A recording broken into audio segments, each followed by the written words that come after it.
On August 20th, 2008, a Spanish passenger jet crashed just after takeoff from Madrid-Barajas Airport, killing 154 passengers and crew. On first inspection, the cause of this crash was deceptively simple.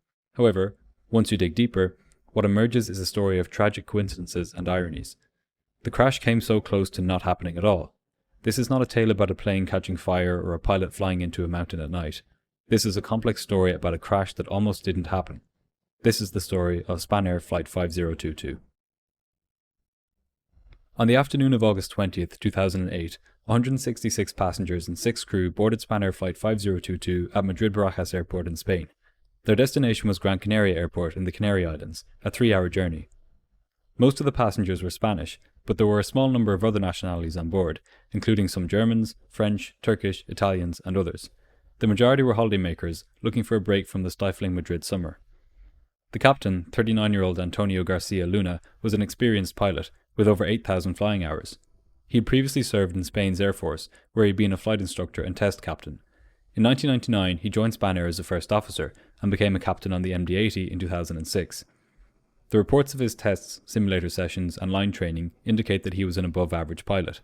However, notes during one training session were written about the need for him to improve his crew resource management skills, specifically demanding that he work on his coordination and rapport with the other pilot. Subsequent trainers noted an improvement in this area, however.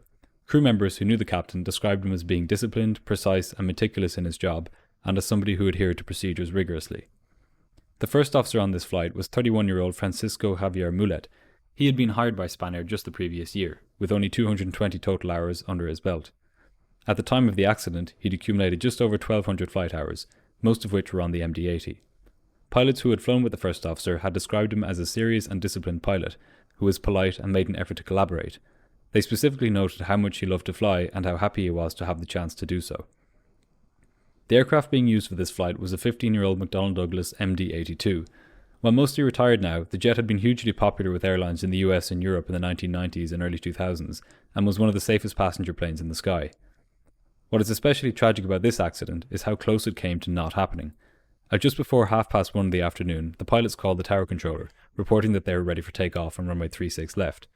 The controller cleared them for takeoff, and seconds later, the aircraft called back saying, "Madrid, Spanair 5022, look, we've had a slight problem, we have to exit the runway again." The controller cleared them to leave the runway, and the pilots contacted the maintenance control center in Palma. The problem they'd noticed was that the RAM air temperature probe was showing an abnormally high reading. This probe measures the temperature of the air near the surface of the aircraft. Normally, as a plane or a car or anything moves through the air, it compresses the air in front of it, heating it up. This effect becomes particularly strong at the high speeds that jet aircraft travel at. At cruise speed, for example, this generally leads to a 30 degrees centigrade increase in temperature. Planes need to measure this temperature for 2 main reasons. The first is so that pilots can decide whether to turn off the anti-icing heat in flight. The leading edges of the wings are naturally heated by all of the air compressing in front of them as they fly. For this reason, a fault in the RAM air temperature sensor doesn't really matter if there's no icing expected. However, the second reason planes need to measure this temperature involves the autopilot, specifically the autothrottles. If the RAM air temperature sensor senses a high temperature, this implies that the plane is moving fast, which implies that damage will be done to the inside of the engine unless the engine power is reduced. In other words, high RAM air temperature means low engine throttle, which is not very helpful during takeoff, and autothrottles are generally used on takeoff in passenger jets. This means that takeoffs must be done in manual mode when the sensor is inoperative. It is likely that the Spanair pilots were unsure about whether it was safe to take off with this faulty sensor, given its role in something as vital as engine thrust. As such, they decided to return to the gate to have the system inspected. Ironically, the RAT probe itself is fitted with a heating element, so it doesn't freeze over when trying to measure the temperature of the surrounding air. If this heating element is turned on while the plane is on the ground, the sensor naturally produces a falsely high temperature reading. While still taxiing, the captain used his mobile phone to call the maintenance control center in Palma. Suspecting that the RAM air temperature probe was receiving an unexpected electrical current, the maintenance control center recommended that the crew reset the Z29 circuit breaker, which supplies electrical power to the RAT heating element. The crew did this, but the temperature of the probe did not fall. Pilots taxied the aircraft back to the gate to have it inspected by maintenance engineers. The crew discussed a number of possibilities with the technicians which they hoped would reduce the temperature of the RAM air temperature probe, even including using dry ice to cool the probe. The cockpit was a hive of activity at this time, with people entering and leaving, including the crew, maintenance technicians, the purser, and another Spanair captain who was travelling on the aircraft. The captain remarked on their significant delay and noted that they had to log everything that had occurred. Pressure was building inside the cockpit to get the plane back to the runway as quickly as possible. On top of this, the temperature inside the aircraft was rising. It was 30 degrees centigrade outside, and the aircraft was not capable of cooling the cabin sufficiently. Passengers and crew alike began to get angsty and eager to go.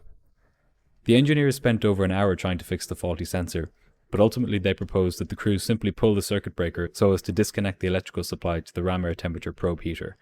The captain agreed, and the crew began to make preparations for departure. A Spanair flight attendant was seated in the jump seat behind the pilots and was discussing the faulty sensor with the first officer. Meanwhile, the plane was starting to be refueled. At just after 2 p.m, the captain exited the aircraft to personally oversee the refueling operation to ensure that it was proceeding quickly. Because the plane had returned to the gate and shut off its engines, the pilots had to begin as if this were a new flight. This meant contacting air traffic control to request clearance to fly to Las Palmas. The first officer initially called the wrong controller by mistake, as he had left the last frequency set on the radio without preparing the cockpit for flight. This is indicative of the rushed atmosphere inside the cockpit at the time.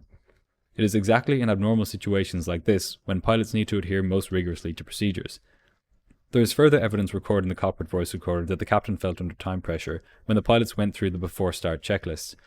As the first officer read out the items on this checklist, the captain anticipated the items ahead of time, saying his responses before the first officer got to the respective part of the checklist.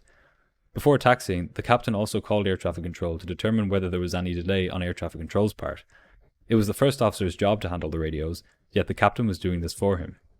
After starting the engines, the crew did the after start checklist. A total of 8 items were read, but upon reaching the final item, flaps and slats, the captain interrupted the first officer before he could read it, to ask him to request taxi permission from air traffic control. The pilots never returned to complete the final item on the after start checklist.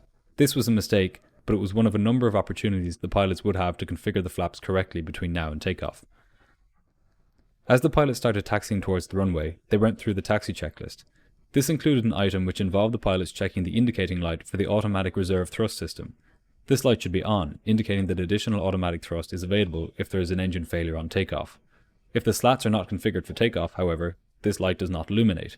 In this case, the light was off, but the pilots did not notice this. On this same checklist, there is yet another chance for the pilots to see that they have not set the flaps for takeoff. The last item is the so-called takeoff briefing, which has the pilots review the takeoff speed, thrust, and flaps, among other things. The cockpit voice recorder revealed that this item had not been done. They continued making conversation with the flight attendant in the jump seat during their taxi to the runway, most of which was not pertinent to the flight itself. Lastly, and most confusingly for investigators, as the aircraft was lining up with the runway, the first officer made a final check, known as the takeoff imminent checklist. He could be heard reviewing the position of the centre of gravity and the flap wheel position, as well as the flaps and slats indicator on the LCD screen. The cockpit voice recorder picked up the first officer as saying, "Flaps 11," despite the fact that the flaps had not been set to 11, and that they would have read 0 both on the LCD display and on the flap wheel itself. Investigators would later conclude that a phenomenon known as expectation bias was at work here. The first officer expected the flaps to be in the positions which he called out, and didn't truly look at his instruments to disconfirm this. There is a natural tendency in humans to look without seeing, leading us to see only what we expect to see. In addition to this, expectation bias is more common when psychological conditions are unfavourable, as was the case in this flight, with the time pressure and high workload that the pilots were operating under. The captain was supposed to be monitoring as the first officer carried out these tasks, but because he was lining up with the runway at the time, his attention would have been directed outside the plane. From this point on, there was really nothing to stop the crash, apart from a last line of defense known as the takeoff warning system, or TAWS. This system sounds an alarm when pilots apply takeoff thrust despite the aircraft not being configured for takeoff, say for example if the flaps haven't been set. For reasons we'll return to, this alarm never sounded. The takeoff run was normal, and when the aircraft reached 157 knots, the first officer brought the plane into the air. As soon as the aircraft became airborne, however, the stall warning and stick shaker activated. The aircraft banked 32 degrees to the right and continued pitching up, barely climbing to 40 feet above the runway. The first officer initially suspected that an engine had failed and reduced the engine thrust. However, immediately after this, he pushed the throttles to their full forward stop. This did no good, however, and the plane began to descend, impacting tail first and sliding along the ground. It continued across an embankment and ploughed into the opposite side, bursting into flames. All of this, from the time of liftoff to the explosion, happened in just over 10 seconds. Of the 172 passengers and crew on board, just 18 survived. It was Spain's worst air accident in 25 years. An investigation was launched immediately after the accident, headed by Spain's Civil Aviation Accident and Incident Investigation Commission. It goes without saying that the crew's failure to deploy the flaps was identified as the main cause of the crash. This, however, is like the tip of the proverbial iceberg when it comes to the causes of this crash. The deeper reasons for the crash, and the reason that the flaps were never deployed in the first place, go much deeper. If you think back to the start of this episode, you'll remember that the crew turned back from the runway just before their first attempt at takeoff. The irony here is that the aircraft at this point was perfectly flyable, flaps and all. In fact, the high temperature reading from the RAT sensor had been present on a number of this aircraft's previous flights, and each of them had taken off without issue. The crew's vigilance and safety-mindedness at this point of the flight became the thing that ultimately ended up killing them. They turned back to the gate out of an abundance of caution, and in doing so imposed time pressure on themselves which they were unable to deal with. Their safety-minded attitude evaporated in the heat of the tarmac and under the pressure of their ever-lengthening delay. They began to rush through checklists, skipping key items, and skimming through visual checks. They began to look without seeing. The clearly delineated roles of captain and first officer began to meld together, and it stopped being clear who was responsible for what. Another irony in this accident is that the failure of the takeoff warning system, the last line of defense before takeoff, may have been related to the failure of the ram air temperature probe heating element, which is the reason the plane had to return to the gate after its first attempt at takeoff. These systems rely on the same electrical relay for their operation, and the investigation concluded that it was possible that this relay had failed.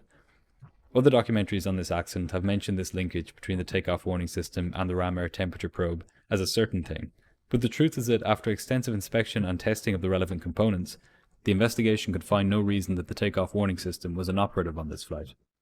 Interestingly, almost a year after the accident, another Spanair aircraft preparing to depart from Palma de Mallorca to Barcelona received a high ram air temperature indication while taxiing. The crew noticed that the temperature read 99 degrees, which was the most the two-digit instrument display could read. They remembered the Spanair crash the previous year and decided to test the takeoff warning system. They found that it did not work. The crew double-checked that their aircraft was properly configured for takeoff and decided to depart for Barcelona after logging the fault in the airplane's maintenance book.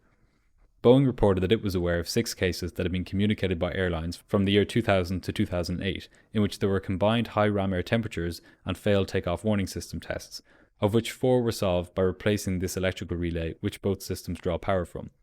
It is thus possible, but not certain, that in the case of Spanair Flight 5022, the takeoff warning system failed for the same reason that the ram air temperature heating element malfunctioned. An exact mechanism for this failure has never been established, however. The final report into this accident included a number of recommendations so that crashes like this would not occur again. Among them, the report recommended that procedures for the MD-80 and similar aircraft are amended so that the takeoff warning system is tested by pilots before every flight. They also recommended that the European Aviation Safety Agency and the Federal Aviation Authority change the certification requirements of aircraft like the MD-80 such that the takeoff warning system cannot be disabled by a single fault, and that it provide crews with a clear warning when it fails. The report determined that had the first officer reacted to the stall after takeoff by keeping the nose below 13 degrees instead of pulling it up to 18 degrees, the flight may have safely climbed away from the runway. As such, the report recommended that takeoff stall recovery become a mandatory part of the initial and recurring training programs of airline pilots.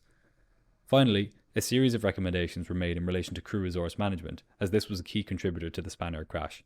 Among them was the recommendation that EASA, the European Aviation Safety Agency, when evaluating airline training programs, ensure that the concept of a sterile cockpit is stressed, along with the consequences of even minor distractions, and also that examples of accidents are included in which the lack of a sterile cockpit was a relevant factor.